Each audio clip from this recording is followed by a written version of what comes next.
Hey everybody, for this problem we're going to convert the decimal 9/10 into a fraction in lowest terms. Okay, so come on over here first and grab a marker or a pen or whatever you like. Okay, and the first step what you do is you take the decimal, okay, and you write that decimal over the number 1. So now we have 9/10 over 1.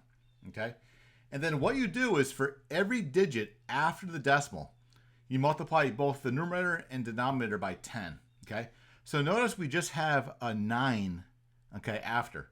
So I'm going to multiply both the numerator and denominator by 10. So when I do that, 1 times 10 gives me a 10 on the bottom. And to multiply a decimal by 10, all you got to do is move the digit over 1 spot to the right. So now it's just 9 on the top, okay? So now we have the fraction 9/10.